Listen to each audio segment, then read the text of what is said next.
Hi, this is Marcel of Marcel on Tech, and today I'm talking about the Samsung Galaxy A55 5G. This is their best-selling mid-range device, and I want to explain to you why that is and why you might want to consider it. Let's get into it.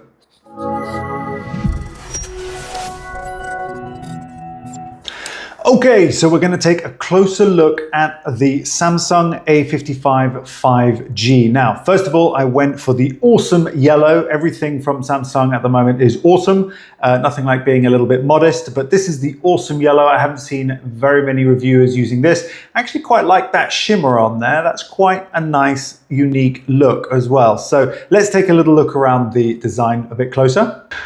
Okay, so starting off with the front or the edges, let's take a look at the right-hand side, which has got the power button and the volume rocker. Now, first and foremost, this has got some flattened edges here, which is the new design for the A55, different to the A54.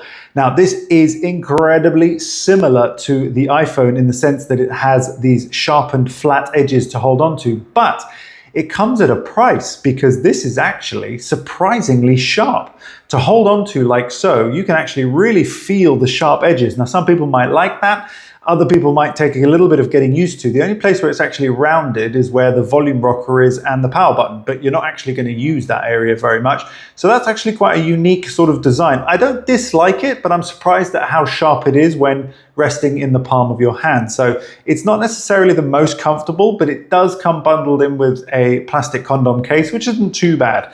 And that helps awfully to make it much softer on your hands. But continuing all the way around, on the top, of course, we have a SIM card tray, which does allow for dual SIMs and eSIM, and you can even put an expandable memory in there as well, which is actually pretty good. That's always quite a good thing. We always want to expand the memory when possible. The version I went for here was the 256 gigabyte, but we'll come back to that momentarily. On the left side, there is nothing at all whatsoever, but it's just a nice, clean, smooth side. And of course, on the underside, we have here the speaker, and we have the USB Type-C along with some microphones as well. And then, of course, on the reverse side, we've got the triple camera setup, which does look quite tidy, and it's obviously uniform with their most recent S lineup designs as well. So as design goes, quite like it. Very, very similar to the sort of more recent iPhone designs. It's got a flat screen, of course, on the front here, and we've got the forward-facing camera as well. Going into it, we have got, obviously, the software. So if we look at the software available for this device, it is a One UI 6.1, which is very, very cool. It's a good system to have on here. I really do like Samsung One UI, which is a very well-modified, well-rounded operating system.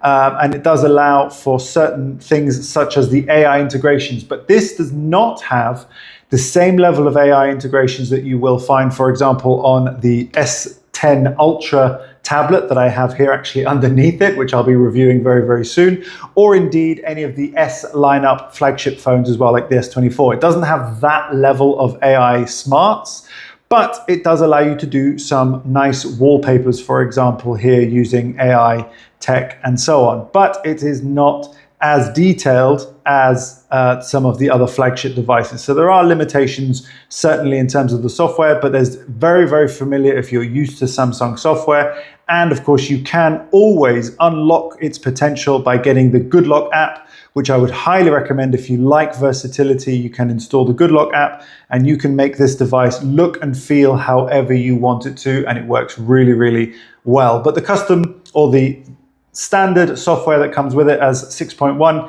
is pretty good. There is no DeX either. Unfortunately, DeX is not on board with this, so you cannot connect this to a computer and use the secondary software, unfortunately. Talking about the battery life, well, it's pretty decent. You've got 5,000 milliamp batteries in here. It's probably going to last you all day long, which is very handy. Of course, it's not going to be all day if you're gaming intensely, like 2 or 3 hours, but if you're average user, then it's going to be absolutely fine. And obviously with your battery optimization, you can of course use the power saver mode, etc. You are going to be able to get at least a full day's charge out of it. I've charged it up just recently today, but I can definitely get through a whole day using social media and posting and watching videos, etc. And I've still got about 20–30% at the end of the day. So this is a very capable daily driver by all means. One of the features that I actually really do like is the security features. They've really got good with it. So the facial recognition, which is there, it obviously comes up from the front camera there. So we can do that again.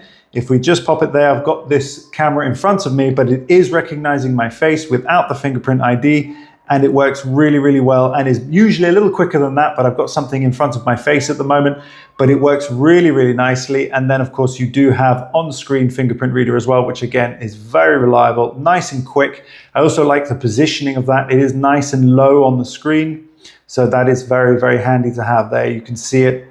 And that is a very effective fingerprint screen reader, which I really, really like, and it works really, really nicely. The display has grown a little bit. It is 6.7 this time round, so it's a little larger than the A54 historically, and it is of course a Super AMOLED screen, so it's very, very crisp, very, very clean, really, really nice. And I can see the appeal. If we're talking about a €380 device, particularly when it's on offer, then it can be a very attractive offer when looking around. Now, of course, we can do adaptive, and we've got 120 Hertz refresh rate, so it's really nice to see Samsung doing this on the mid-range devices, which makes it buttery smooth. You can obviously have eye shield as well, so that it doesn't blow your eyeballs off when you're obviously trying to use it all the time or very, very frequently. And of course, I do like to have it in vivid mode when it comes to the colors and brightness, but you can switch that to natural as well, which I like very, very much. And there's lots of variables there as well, but it is a very crisp screen. I've had no problems with it whatsoever. And of course, viewing capabilities are great. Let's just check out that panel and a little bit of the sound as well. Number 2, gaming. Now, I am not a big gamer, if I'm honest. I'm really not a big gamer. However, this changes the dynamic of those games completely. If you are into just the visual, really is just brilliant to be able to play these things, and it just looks so good as well. So that's another reason why you might want to consider it, even if you're not into gaming. So of course we've got HDR10 Plus, which is really nice, really good for viewing, and it is going to be able to go up to around 1000 nits. So I live in a very bright country, which means that I need to be able to use it outdoors. I've had zero problems in bright sunlight. So despite it only being 1000, might not seem like a lot, it is very, very good. Now, flipping over to these cameras, we have got a triple camera setup, of course, and we've got a 50 megapixel camera here, we have a 12 megapixel camera here, and we have a 5 megapixel macro lens, which ordinarily is usually just a bit rubbish. Doesn't really do much, but I'll put some examples up on the screen now. And you have got some pretty good stabilization on video. You've got some very nice colors, poppy colors in camera. And of course, you can, flip up to the 50 megapixel. So up here, you've got 12 megapixel as standard. But if you want to take a 50 megapixel image, then you can do. And historically, this camera has struggled with speed for taking the shutter. But if we do that now, we can see that it actually works pretty quickly.